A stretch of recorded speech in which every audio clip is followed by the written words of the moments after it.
तर मित्रांनो, आज बनवतो आपण पत्तागोबी। सर्वप्रथम पत्तागोबी आपल्याला अशा प्रकारे बारीक बारीक कापून घ्यायची आहे। सगळी कापून झाल्यानंतर त्यासाठी आपल्याला लागणार आहे एक टोमॅटो, 6-7 मिरच्या आणि थोडीशी कोथिंबीर। तर टोमॅटो आपल्याला बारीक कापून घ्यायचा आहे अशा प्रकारे।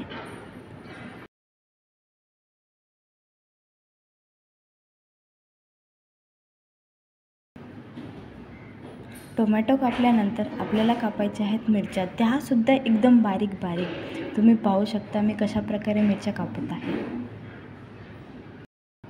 तुम्हाला जसे हवे तसं तुम्ही त्या अमाऊंटमध्ये मिरच्या घेऊ शकतात।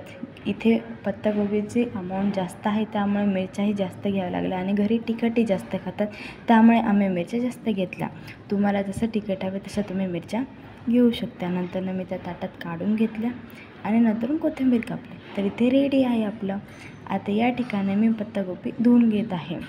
तुम्ही आधी गड्डा धुतला तरीही चालेल हे, किंवा नंतर धुतली तरीही चालेल। मोस्टली असं म्हणतात की अशामधून कॅल्शियम जातं, तर शक्यतो तुम्ही हे टाळाच, पण मी इथे धुवून घेत आहे सध्याला।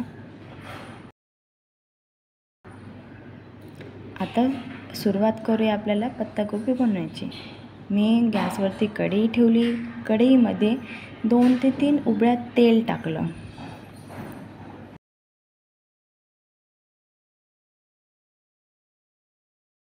तेल चांगलं गरम झाल्यानंतर त्यामध्ये मोहरी टाका।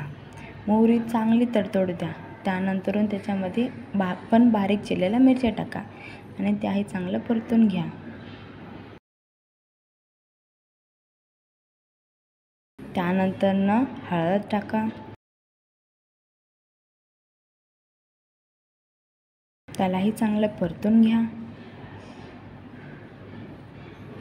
आता बारी आहे टोमॅटोची। आता टोमॅटो टाका आणि तोही चांगला परतून घ्या। चांगला एकजीव होऊ द्या टोमॅटो। आता आपण बारीक चिरलेले पत्तागोबी टाकलेली आहे। पत्तागोबी एकदम चांगली आपल्याला परतून घ्यायची आहे। शक्य होईल तेवढी चांगली परतून घ्या आणि पत्तागोबी परतल्यानंतर त्याच्यामध्ये वरून मीठ टाका, जेणेकरून त्याला पाणी सुटतं। आपल्याला पाणी टाकायची गरज नाही पडत मग। त्या ठिकाणी मी 1 चमचा मीठ टाकलेलं आहे। त्याला परत मी परतून घेते। आता याच्यावरती आपण झाकण ठेवून देऊयात आणि काही वेळानंतर झाकण उघडून बघूयात आणि परत पत्तागोबी एकदा परतून बघायची आहे। त्याला अशा प्रकारे परतून घ्या। परत झाकण ठेवा आणि परत वाफेवरती तिला होऊ द्या।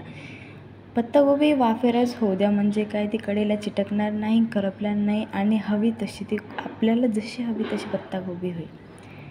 तर या ठिकाणी मी परत परतून घेते। बघा ऑलमोस्ट झाली आहे ना, कुठे खाली लागली आहे ना करपली ना, मला पाणी टाकायची गरज पडली। आता ऑलमोस्ट आपली पत्तागोबी झालेली आहे। आता यावरती आपण टाकूया, पहिले तर चांगलं परतून घेऊया। आता बारी आहे कोथिंबीरची। कोथिंबीर नाही तर मग तो साजच काय असणार। तर या ठिकाणी आपण टाकली कोथिंबीर। हे बघा झाली आहे आपली पत्तागोबी रेडी। एकदा करा आणि कमेंटमध्ये नक्की सांगा कशी झाली आहे।